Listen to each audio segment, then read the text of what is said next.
I've attempted to make this video a few times. First, I sat down to talk about how my queen, Lulu, disappeared. And she's so old, and we think that she went off and died somewhere. So we started the process of maybe looking for another kitty, because I didn't want Domino, the kitty that we found in our garage, the little stray cat, I didn't want her to be alone.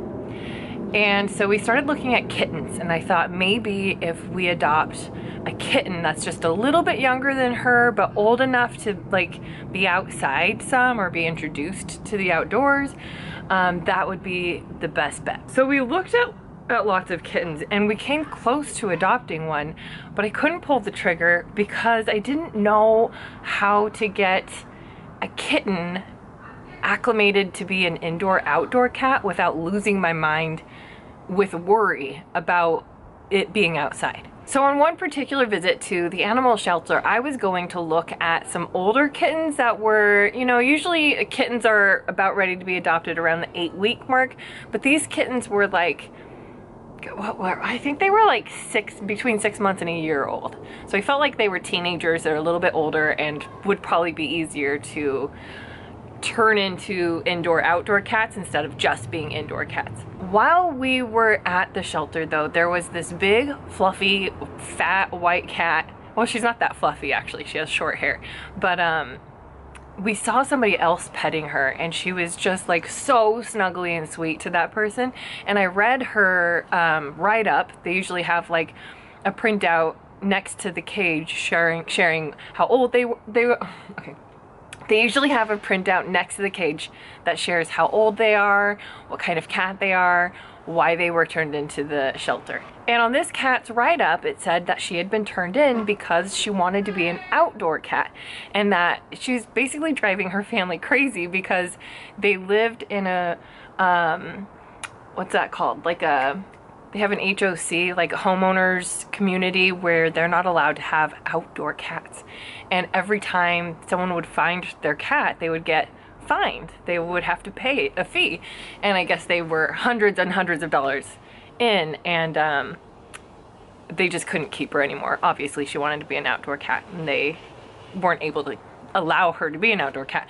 So I was like, okay, she's a little bit older than I thought, but she's so sweet. She might actually warm up to our cat very quickly, and she's already like yearning to be outside. So I don't have to train her to want to be or like to be outside. She already loves to be outside. She seemed like the perfect cat for us. Her name is Isis, and we adopted her. Now things got off to a little bit of a rocky start because I didn't probably wait. There's probably a certain amount of time that you need to get to know a cat before you release it outside. And we first brought her into Lena's room, and I thought, well, we'll keep her in Lena's room for a couple days. Oh, now here she is.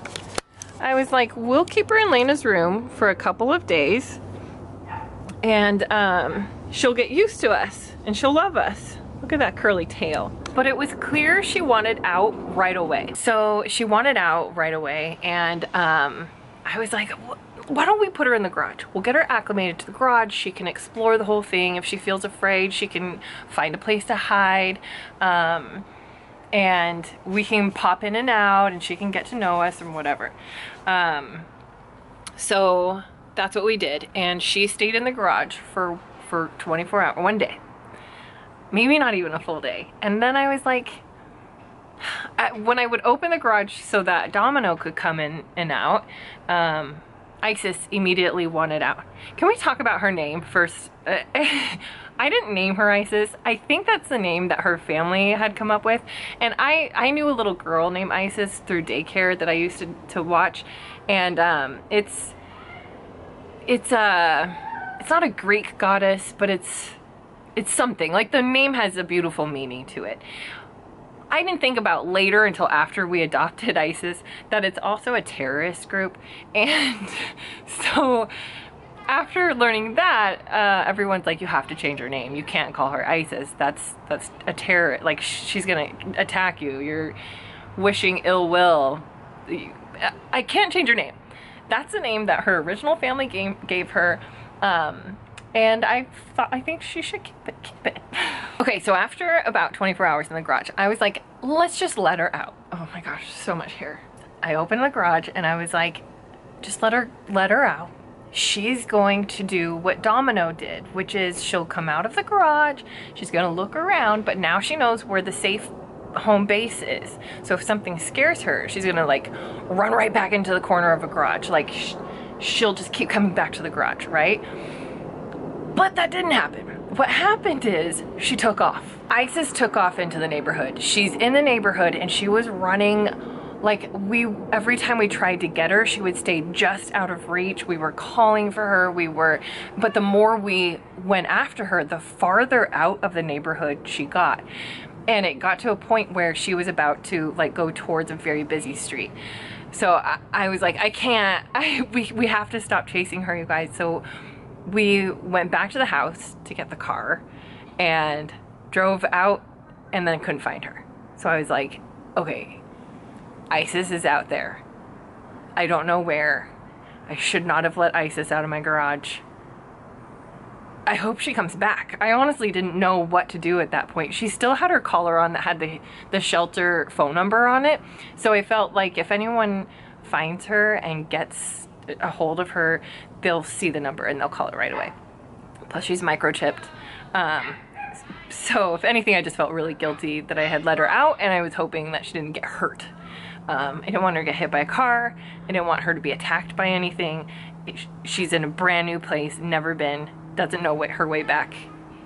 And it's all my fault. I'm terrible. I'm a terrible animal person who thought a cat could just be let loose into a brand new neighborhood. Obviously you see her in my lap, so clearly things worked out, but I had to take the girls, I think I had to take Miley to school, or I had to drive somewhere. We could not continue chasing her or searching for her. And when we came back, she was back. She was like 2 houses down, so still not quite home, but she had come quite a ways back into the area we needed her to be in. And so I was proud of her. She still would not let us come near her or touch her. And then the more we left her alone, the closer she came back to the house. So I felt like as long as I just kept coming out and like sitting down, calling her, like I considered it like if there was a tether, an invisible leash connecting her to me, I wanted her to keep knowing that home base is here. Home base is here. Wherever you're at, I'm calling you back to this spot. She was running like a crazy lady through the neighborhood. I saw her along the back fence line going towards, in between everybody's houses. I saw her like on the front porch of the neighbor way down there. Like our cats have never gone down there. They're never on our neighbors' porches.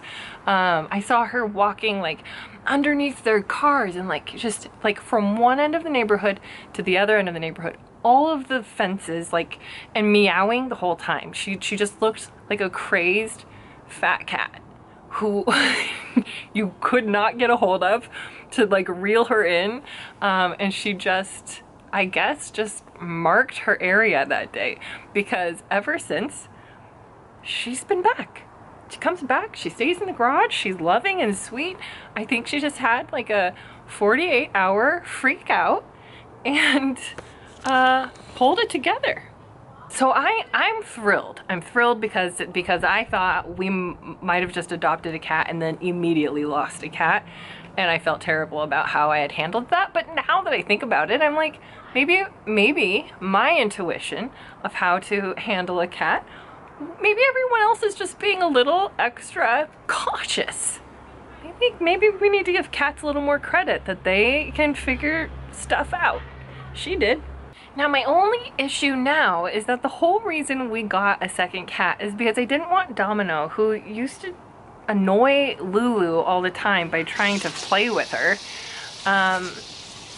Thanks for that. We didn't want Domino to be lonely, and Domino does not like Isis. She does not care for Isis. At first, she wouldn't come near Isis. She would run across the street. She wouldn't even come home. She was mad at us for bringing Isis into the picture. Now she can coexist around Isis, but She still chases her off. She still growls at her and swats at her. Like, my idea is when it starts getting cold, they could cuddle together and keep each other warm. And right now that's not looking like it's going to happen, but I'm gonna keep my fingers crossed that eventually they're gonna love each other like sisters should. So they just got to get over this bumpy period of not liking to be in the same quarters.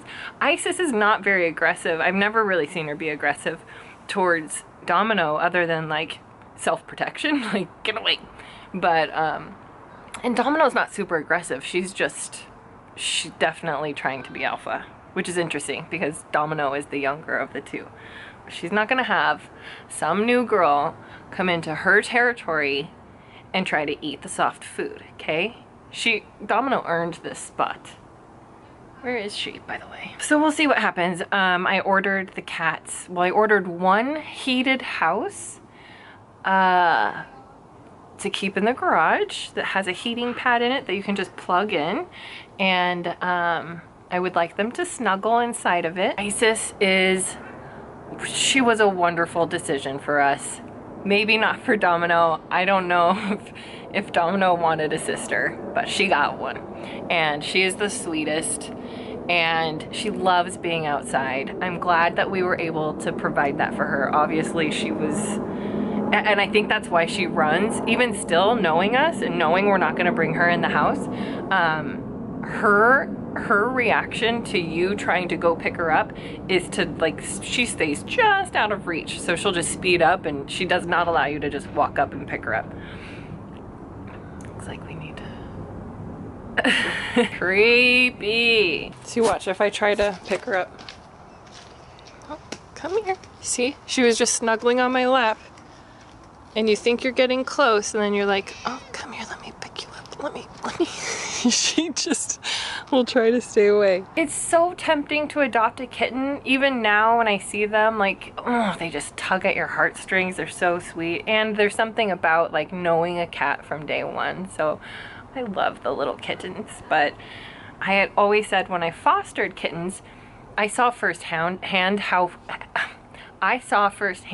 fast they were adopted, that I thought if I ever had to adopt again, I would want to adopt an older cat.